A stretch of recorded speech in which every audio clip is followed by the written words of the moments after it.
जनता से हमारा सम्मानित जनमानस, भाइयों बहनों, जैसा कि आप सभी जानते हैं कि आने वाली 19 तारीख को 19 अप्रैल के दिन एक राष्ट्रीय पर्व के रूप में अपने मताधिकार का प्रयोग करते हुए अगले 5 वर्ष के लिए नहीं बल्कि अगले 50 वर्षों के लिए हम एक ऐतिहासिक जनादेश की ओर आगे बढ़ रहे हैं। इसी क्रम में भारतीय जनता पार्टी संगठन की ओर से आज के कार्यक्रम में विधानसभा गंगोलीहाट के अनेक स्थानों पर हम लोग नुक्कड़ सभाओं के माध्यम से केंद्र तथा राज्य सरकार की योजनाओं को आप सबके बीच समर्पित कर रहे हैं। सर्वप्रथम आप सभी का बहुत बहुत स्वागत करते हुए, अभिनंदन करते हुए आप सभी से आह्वान करना चाहूंगा कि आने वाली 19 तारीख को अधिक से अधिक मतदान केंद्रों पर पहुंचकर अपने मताधिकार का उपयोग करें और इस देश में एक सांस्कृतिक राष्ट्रवाद से ओतप्रोत अंत्योदय की कल्पना करने वाली सरकार को तीसरी बार नेतृत्व के रूप में नरेंद्र भाई मोदी जी को समर्थन देते हुए अपना वोट करें। भाइयों बहनों, जैसा कि आप सभी जानते हैं, भारत 1947 में आजाद हुआ और अनेक वर्षों तक इस देश में कांग्रेस सहित विभिन्न दलों की सरकारें रही। अनेक वर्षों से बहुत ही आशान्वित होकर हम सभी इस देश के उत्थान, अंत्योदय के उत्थान की कल्पना करते हुए आगे बढ़े और 2014 में एक ऐतिहासिक घटना हमारे देश की राजनीति में हुई और अनेक वर्षों के बाद पूर्ण बहुमत की एक सरकार आई और इस देश को एक कोहिनूर के रूप में नरेंद्र भाई मोदी जी के रूप में एक प्रधानमंत्री मिले। भाई अजय टम्टा जी सांसद के रूप में इस क्षेत्र से निर्वाचित हुए और इस क्षेत्र की आवाज को विगत 10 वर्षों में समय समय प्रत्यक्ष अप्रत्यक्ष रूप से, चाहे संसद में चाहे सड़क में,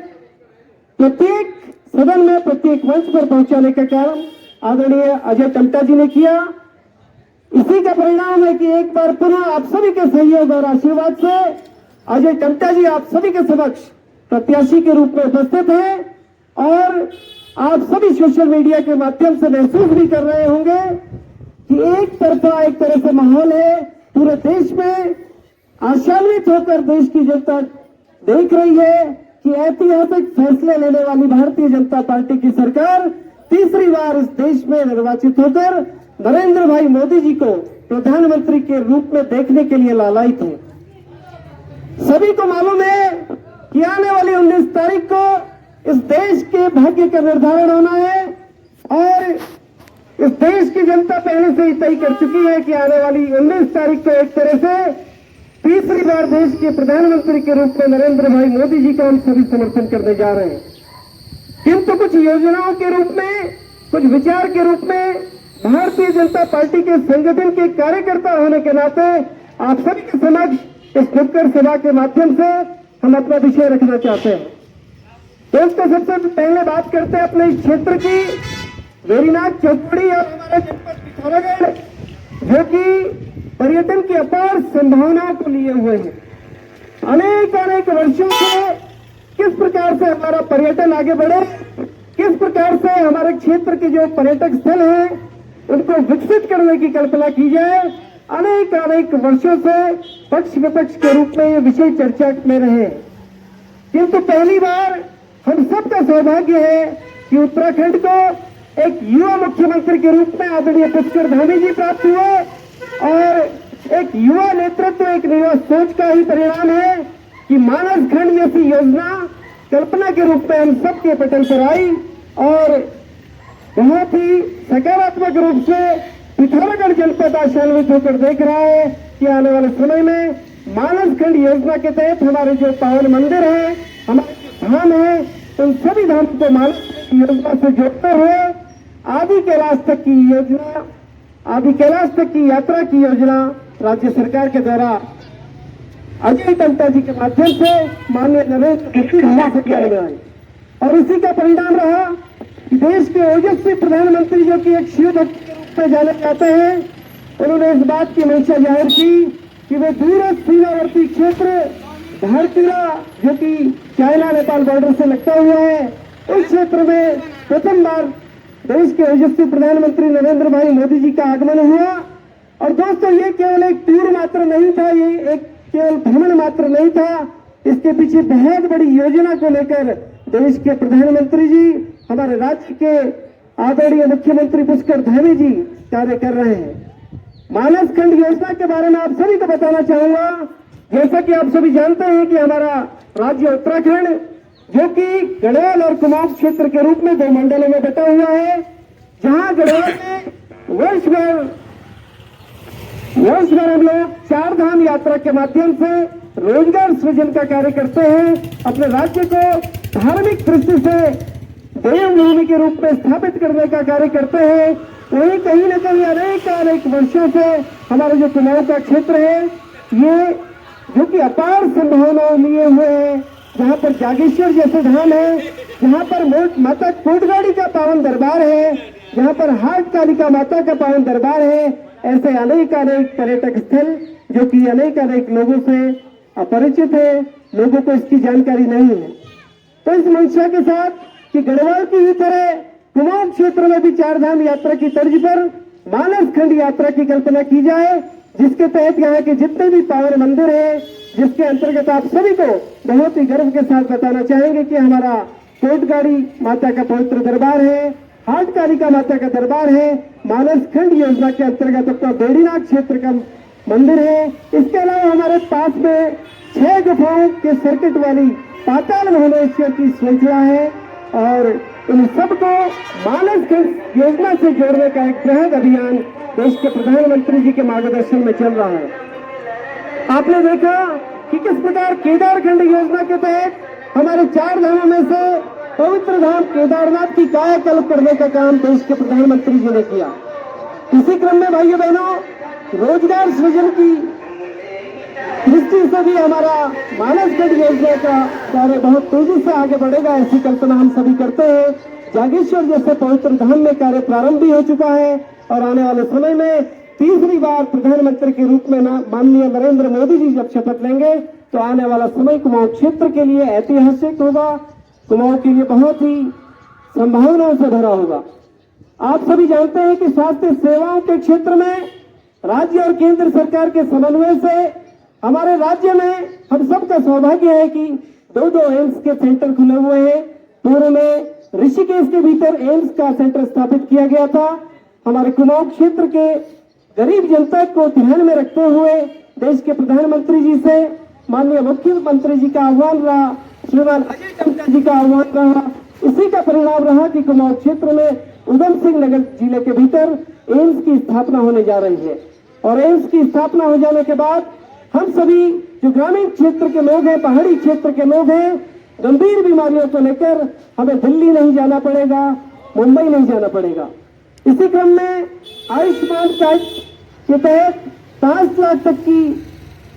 सरकारी सहायता और निःशुल्क स्वास्थ्य सेवा का हम सभी लाभ ले रहे हैं। और जब भी कोई गरीब परिवार विपदा में होता है, आप सोच सकते हैं भाइयों बहनों कि गरीब परिवार के व्यक्ति में यदि मुखिया हो या फिर कोई भी सदस्य हो गंभीर बीमारी से ग्रसित हो जाता है, तो पूरा का पूरा परिवार बिखर कर रह जाता है। लेकिन आयुष्मान कार्ड के रूप में हमारे पास एक ऐसा ब्रह्मास्त्र है कि जो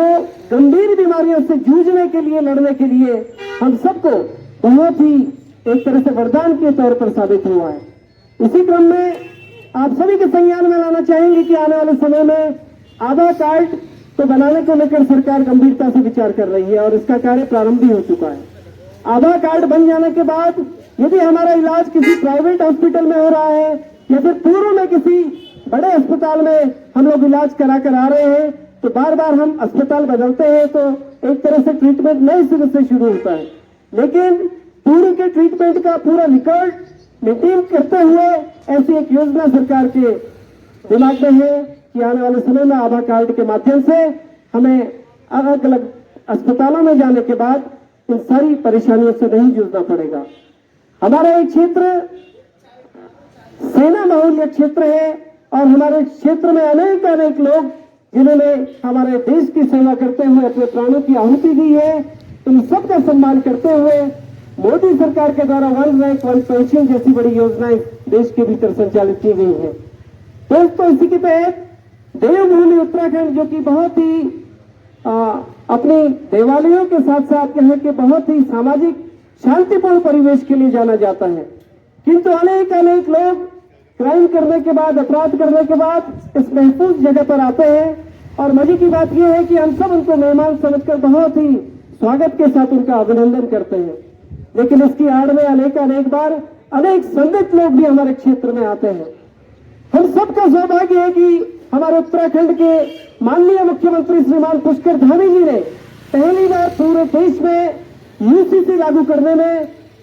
सबसे पहले पहल की, और हम सबका सौभाग्य है कि उत्तराखंड यूसीसी लागू करने वाला पहला राज्य बन गया। इसके अलावा समय समय पर विभिन्न मंचों पर हम इस बात की चर्चा करते हैं कि हमारा जो पहाड़ी क्षेत्र है, हमारा जो उत्तराखंड है, यहाँ की जो आर्थिकी है, यहाँ की सामाजिक सांस्कृतिक व्यवस्थाएं हैं, वह हमारी मातृशक्ति के हाथों में सुरक्षित है। हम सबका सौभाग्य है कि इस देश में एक ऐसी सरकार है जिसने अनेक वर्षों से जिस विषय पर हम चर्चा करते रहे, 33% महिलाओं को क्षैतिज आरक्षण देने की जो बात अनेक वर्षों से हम सुन रहे थे, दोस्तों आप सभी को बहुत खुशी के साथ बताना चाहते हैं कि इस देश के भीतर 33% क्षैतिज आरक्षण लागू हो चुका है। और आने वाले समय में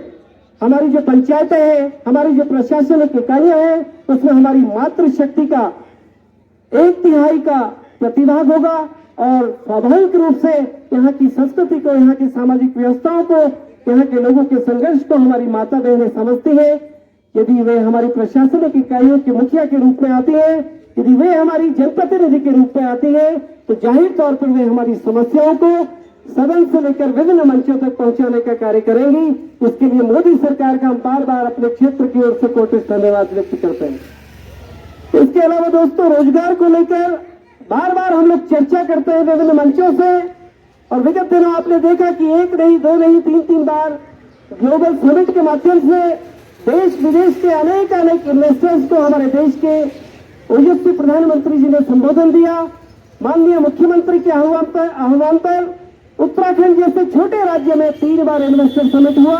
और इन्वेस्टर समिट के माध्यम से किस प्रकार से यहाँ के रोजगार को हम लोग सुव्यवस्थित कर सके, किस प्रकार सिडकुल पिटकुल जैसी बहुत सारी और यहाँ पर व्यवस्थाओं को हम लोग संचालित कर सके, किस प्रकार होम स्टे जैसी योजनाओं को, दीनदयाल उपाध्याय पर्यटन योजनाओं को हम लोग धरातल पर क्रियान्वित करें, किस प्रकार हमारा युवा जो कि दिल्ली मुंबई में ठोकरें खाता है, अपने ही उत्तराखंड के भीतर रहकर रोजगार सृजन की दृष्टि से कुछ कार्य करें। इस संबंध में बहुत ही गंभीरतापूर्वक विचार चल रहा है, और इस सब का परिणाम है, आपने देखा होगा विगत वर्षों में अनेक चाहे वेडिंग डेस्टिनेशन का मैटर हो या फिर अनेक जो राष्ट्रीय स्तर की या विभिन्न कंपनियों की जो समिट्स होते हैं, उत्तराखंड को एक आदर्श डेस्टिनेशन के रूप में डेवलप करने की दिशा में हमारा राज्य आगे बढ़ रहा है। इसके अलावा मातृशक्ति को ध्यान में रखते हुए लखपति दीदी योजना राज्य सरकार के द्वारा संचालित की गई है। दोस्तों, आप सभी जानते हैं कि विगत 5 वर्षों में 2 वर्ष का जो कालखंड रहा वो कोरोना की भेंट चल गया। पूरे देश में जहां कोरोना महामारी के कारण अफरा तफरी का माहौल दिखाई दे रहा था, जहां अमेरिका, इटली जैसे देश इधर से उधर अपनी जान बचाने के लिए भाग रहे थे, हम सबका सौभाग्य है कि हमारे देश को मुखिया के रूप में एक ऐसा व्यक्ति संभाल रहा था जिसने देश ही नहीं बल्कि अंतर्राष्ट्रीय स्तर पर भारतीय खान पान की पद्धति से लेकर यहाँ की छोटी छोटी जो स्वास्थ्य संबंधी हमारी वैदिक रीतियां हैं, उनको विश्व पटल पर एक नई पहचान दिलाने का कार्य किया। कोरोना महामारी में आप सभी जानते हैं, हम सभी अपने घरों में कैद हो गए। विभिन्न प्रकार की जो व्यवस्थाएं थी, चाहे कंपनियां थी, फैक्ट्रीज थी, इसके अलावा विभिन्न जो सांगठनिक इकाइयां होती है, विभिन्न जो प्रशासनिक इकाइयां होती है, सारा का सारा कामकाज ठप हो गया था। ऐसे में अपनी जान बचाना हमारी प्राथमिकता थी। हम बहुत सौभाग्यशाली है कि हम लोग भारतीय जनता पार्टी के कार्यकर्ता हैं। जब सभी लोग अपनी जान बचाकर इधर उधर भाग रहे थे, जब कोई भी संगठन क्षेत्र में नहीं दिखाई दे रहा था, तो भारतीय जनता पार्टी संगठन के माननीय राष्ट्रीय अध्यक्ष जी, माननीय प्रदेश अध्यक्ष जी ने आह्वान किया और प्रत्येक जिला और मंडल स्तर पर, प्रत्येक बूथ स्तर पर हमारे बूथ अध्यक्षों के माध्यम से किस प्रकार हमारी जनता को लाभ मिल सके, उनकी जान की सुरक्षा के लिए हम लोग कार्य कर सके। तो दोस्तों, आप सभी ने देखा कि किस प्रकार भारतीय जनता पार्टी के कार्यकर्ता सड़कों पर उतर आए। उसी का परिणाम था कि विश्व की सबसे बड़ी महामारी में भी हमारा देश न केवल बच पाया, बल्कि बहुत ही सकारात्मक रूप से आगे बढ़ रहा है। और आने वाले समय में आप सभी के सहयोग और आशीर्वाद से तीसरी बार देश के ओजस्वी प्रधानमंत्री इस देश की मुखिया के रूप में शपथ लेंगे। और आने वाले समय में अनेक ऐसे कार्य जो हमारी कल्पना में है, वो धरातल पर उतारने का कार्य अजय टंटा जी के माध्यम से होगा, ऐसा हम आपको विश्वास दिलाते हैं। बहुत सारी योजनाएं हमारे सामने है। हमारे प्रदेश में चाहे धर्मांतरण कानून है, चाहे हाल ही के दिनों आपने हंगामी में देखा कि किस प्रकार का वातावरण सांप्रदायिकरण देने के साथ साथ प्रारंभ हुआ, किंतु हमारा राज्य सौभाग्य से ऐसा प्रथम राज्य है जिसमें सख्त कानून को देखते हुए आपने देखा कि बहुत ही शांतिपूर्वक ढंग से सारा का सारा कार्य हो गया। इसी प्रकार देश में विभिन्न प्रतियोगी परीक्षाओं को किस प्रकार पारदर्शी बनाया जाए,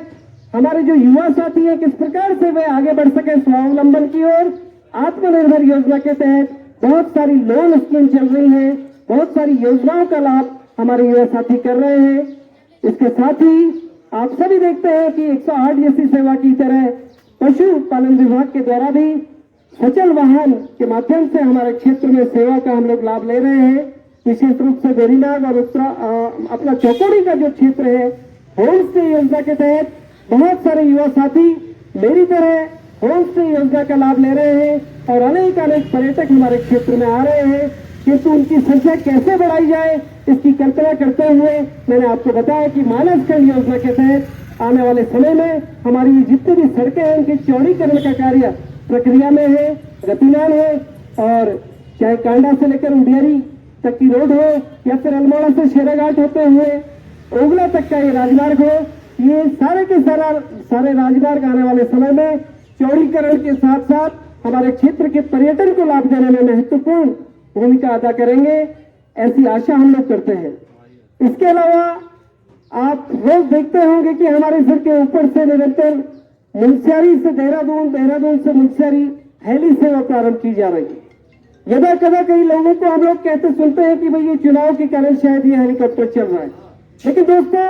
मैं बड़े विश्वास के साथ, बड़े गर्व के साथ कहना चाहता हूं कि ऐसी बहुत सारी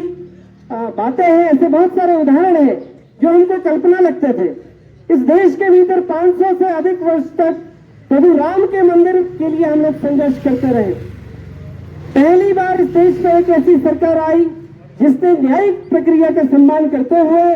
इस बात का आह्वान हमारे सभी धर्मों के लोगों से किया कि माननीय न्यायालय के आदेश के अनुसार प्रभु राम को उनका यथास्थान मिलना चाहिए। हम सबका सौभाग्य है कि दोस्तों 500 से अधिक वर्षों के बाद एक ऐसी रामनवमी कल आने जा रही है जब हमारे रामलला अपने महल में विराजमान होंगे। 14 वर्ष का वनवास हम सभी ने सुना है, हर साल रामलीला में देखते हैं।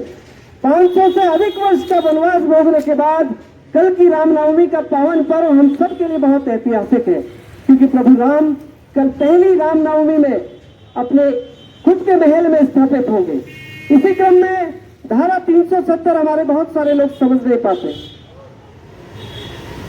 भारतीय जनता पार्टी की नींव रखने वाले नींव के जो पत्थर है, जनसंघ के समय से राष्ट्रीय स्वयंसेवक की विचार से प्रेरित होकर डॉक्टर श्यामा प्रसाद मुखर्जी जिन्होंने आह्वान किया, एक विधान एक प्रधान एक निशान। आप सभी देख रहे हैं कि ये सब चीजें हमें कल्पना लगती थी, असंभव लगती थी, लेकिन आज हमारे देश के भीतर ऐसी सरकार है जो इस प्रकार के असंभव से लगने वाले कार्यों को धरातल पर कर रही है। यूसीसी जैसे ड्राफ्ट को उत्तराखंड के भीतर लागू करके पुष्कर धामी जी ने ऐतिहासिक रूप से इस बात का संकेत दिया है कि राज्य में भी देश की तरह एक ऐसी सशक्त सरकार है जो निर्णय लेने की क्षमता रखती है। आपने देखा होगा अनेक वर्षों पहले कि जब भी सरहद पर युद्ध होते थे हमारे सैनिकों के सर कलम कर दिए जाते थे और हम सभी लोग असहाय होकर देखते थे। फेसबुक, सोशल मीडिया का जमाना है, आप यूट्यूब के माध्यम से देख सकते हैं। हमारे जवानों को गाड़ियों को अगर बांध कर पत्थर मारे जाते थे, लेकिन हम सबका सौभाग्य है भाइयों बहनों, आज कश्मीर के भीतर किसी प्रकार का आतंकवाद नहीं है। आज वहां की जनता खुली हवा में सांस ले रही है। और इस प्रकार के ऐतिहासिक निर्णय यदि कोई ले सकता है तो दोस्तों मैं बड़े गर्व के साथ कहना चाहता हूं कि इस देश का प्रधानमंत्री नरेंद्र भाई मोदी जैसा व्यक्ति ले सकता है, राष्ट्रीय स्वयंसेवक संघ की विचारधारा से उत्प्रेरित व्यक्तित्व ले सकता है। हम सबका सौभाग्य है कि आज धारा 370 लागू होने के साथ साथ हमारे जवानों को हमारे देश की सरकार ने खुली छूट दे रखी है। यदि कहीं पर भी किसी भी प्रकार का कोई देशद्रोह का कार्य करता है तो किसी प्रकार की अनुमति लेने की आवश्यकता हमारे देश की सरकार से नहीं है। देश के प्रधानमंत्री जी कहते हैं, हमारे रक्षा मंत्री जी कहते हैं कि किसी भी तो सीधे के सीधे गोली मार डालो, किसी भी प्रकार का लिखित आदेश लेने की आवश्यकता नहीं। आज हमारे जो सेना के जवान हैं उनका मनोबल ऊंचा है। आज हमारे जो सेना के जवान हैं 1 रैंक 1 पेंशन के साथ वो गौरवान्वित महसूस कर रहे हैं। अग्निवीर को लेकर बहुत सारे लोग दिग्भ्रमित करने का कार्य कर रहे हैं। दोस्तों बहुत ही स्पष्ट रूप से आप सभी से कहना चाहता हूं कि भारतीय जनता पार्टी एकमात्र ऐसी पार्टी है जहां पर पुनर्विचार करने, मंथन करने, समीक्षा करने का एक चलन पहले से चला है। और यही कारण है कि हमारे जो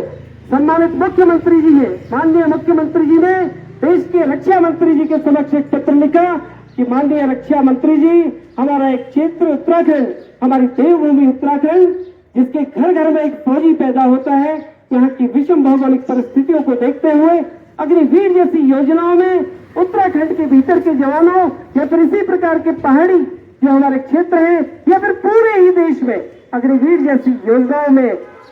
यथासंभव संशोधन करते हुए हमारे युवाओं के मनोबल को कहीं ऊंचा होने में कोई कसर न रहे, इस बारे में भी बहुत ही गंभीरता पूर्वक सरकार प्रयास कर रही है। दोस्तों, किसान सम्मान निधि का लाभ हमारे क्षेत्र के अनेक किसान ले रहे हैं। कोविड महामारी में जहां हम सभी अपने घरों में बैठ गए, रोजगार का संकट हम सबके बीच आ गया। आप सभी ने देखा होगा कि स्वयं सहायता समूहों के माध्यम से हमारी बहनों को, हमारी मातृशक्ति को 2000 रुपया प्रति माह के हिसाब से देने का कार्य हमारी सरकार ने किया। और न केवल सिर्फ 2000 रुपये देने का कार्य किया, बल्कि मास्क से लेकर विभिन्न प्रकार की जो सेवा हमारी देश की सरकार और हमारा संगठन कर रहा था, उसमें भी हमारी मातृ शक्ति का कैसे योगदान हो सकता है, कैसे उनका जीविकोपार्जन हो सकता है, बहुत ही गंभीरता पूर्वक विचार करते हुए हमारे राज्य और देश की सरकार ने किया। और ये सारे के सारी जो योजनाएं होती है दोस्तों, वे किसी भी क्षेत्र के सांसद के माध्यम से सदन के पटल तक पहुंचती है। माननीय अजय टम्टा जी, जो कि बहुत ही सरल व्यक्तित्व के धनी है, आप सभी को बताना चाहता हूं कि हमारी जो लोकसभा सीट है अल्मोड़ा पिथौरागढ़, पूरे देश में यदि विषम भौगोलिक परिस्थिति वाली लोकसभा सीटों की हम बात करें तो लेह लद्दाख के बाद दूसरे स्थान की विषम भौगोलिक परिस्थिति वाली जो सीट है वो अल्मोड़ा पिथौरागढ़ लोकसभा सीट है, जिसमें तिब्बत, नेपाल, चाइना जैसे बॉर्डर तो आते हुए 14 विधानसभाओं को आच्छादित करने वाला हमारा ये संसदीय क्षेत्र। इसलिए हमारी अपेक्षा रहती है कि हम संसद को रोज अपने बीच देखें, तो व्यवहारिक रूप से संभव नहीं है, किंतु प्रत्येक योजना के क्रियान्वयन में न केवल सरकार बल्कि हमारा संगठन भारतीय जनता पार्टी का बूथ अध्यक्ष का कार्यकर्ता भी माननीय सांसद जी के माध्यम से हमारे क्षेत्र की हर अपडेट को देने का कार्य करता है। और विपदा की घड़ी में अनेक बार हमने माननीय सांसद जी के समक्ष अपने क्षेत्र की समस्याओं को रखा है। विशेष रूप से जब एक मां का बच्चा गंभीर बीमारी से ग्रसित होकर दिल्ली जैसे महानगर में जाता है, तो दोस्तों आप समझ सकते हैं कि दिल्ली जैसे महानगर में पहली बार यदि पहाड़ से कोई जा रहा है। माननीय सांसद जी का सरल व्यक्तित्व है कि न जाने कितने बच्चों को इस क्षेत्र से, कितने बुजुर्गों के इलाज के लिए जब हमने उनको दिल्ली भेजा तो न केवल उनको एम्स में दाखिला दिलवाने का कार्य किया, बल्कि 6 महीना, 7 महीने, 1 महीना, 1.5 साल, 2 साल तक भी उनके रहने की व्यवस्था, हमारे बच्चों के पठन पाठन की तक व्यवस्था की चिंता यदि इस व्यक्ति ने की, तो भाइयों बहनों आप समझ सकते हैं कि इस क्षेत्र में लगातार न आ पाने के बावजूद भी प्रत्येक पोस्ट तक हमारे माननीय सांसद अजय टम्टा जी का हमारे कार्यकर्ताओं के माध्यम से संवाद रहता है, संपर्क रहता है। आप सभी से एक बार पुनः भारतीय जनता पार्टी के कार्यकर्ता आह्वान करना चाहते हैं कि आने वाले 19 तारीख को, माफ कीजिए 19 तारीख को एक राष्ट्रीय पर्व के रूप में बहुत ही उत्साह के साथ हम लोग आगे बढ़ रहे हैं। और आप सभी जानते हैं कि देश में मिजाज क्या चल रहा है। पूरे देश में ही नहीं पूरे विश्व में लोग टकटकी लगाए बैठे हैं कि तीसरी बार देश के यशस्वी प्रधानमंत्री की ताजपोशी होने जा रही है। पहली बार दोस्तों आप सभी महसूस कर सकते हैं कि अंतर्राष्ट्रीय स्तर पर कभी चर्चा में लोग अखबारों के माध्यम से पढ़ते थे, टेलीविजन पर देखते थे कि अमेरिका जैसा देश नरेंद्र मोदी जी को वीजा देने के लिए इनकार कर रहा है। ये वही विकसित देश है दोस्तों जो आज आंखें बिछाए हुए पलकें बिछाए हुए देश के सशक्त प्रधानमंत्री का न केवल स्वागत कर रहे हैं बल्कि किस प्रकार अंतर्राष्ट्रीय स्तर पर उनका सहयोग भारत की अर्थव्यवस्था को सुदृढ़ करने में हो सकता है, इस बारे में बहुत ही गंभीरता के साथ निरंतर विचार कर रहे हैं। अनेक अनेक अवसरों पर आप सभी ने देखा होगा कि देश के प्रति प्रेम के साथ साथ उत्तराखंड में बार बार आने जाने का क्रम हमारे देश के प्रधानमंत्री का रहता है। जाहिर तौर पर इससे स्पष्ट होता है कि देश के प्रधानमंत्री देवभूमि उत्तराखंड का न केवल सम्मान करते हैं, यहाँ के देवालयों की पूजा करते हैं, यहाँ के पावन धामों की वे अर्चना करते हैं। और मानसखंड योजना के आ जाने के बाद भाइयों बहनों विभिन्न राज्यों से हमारे क्षेत्र में लोग आएंगे, उससे केवल हमारे धार्मिक पर्यटक स्थल सुधरेंगे बल्कि जो पर्यटक आएंगे मेरीनाथ सहित यहाँ की जो छोटी छोटी बाजारें हैं, कोरोना के बाद हम सभी संघर्ष कर रहे हैं भाइयों बहनों, ऐसी अनेक बृहद योजनाओं के आने के बाद न हमारा केवल रोजगार सुदृढ़ होगा बल्कि सांस्कृतिक आदान प्रदान भी इस क्षेत्र में होगा। जल जीवन मिशन जैसी बृहद योजना की कल्पना हमारे देश के प्रधानमंत्री जी ने की। दिशा की जब भी बैठक हमारे जिला मुख्यालय में होती है, माननीय सांसद की सदा ही व्यक्तिगत रूप से वहां पर उपस्थित रहते हैं और हमारे बूथ स्तर के कार्यकर्ताओं से फीडबैक लेकर इस क्षेत्र में किस प्रकार की समस्या है इसका आंकलन करते हैं, इसकी समीक्षा करते हैं। हालांकि धरातल में बहुत सारी परेशानियों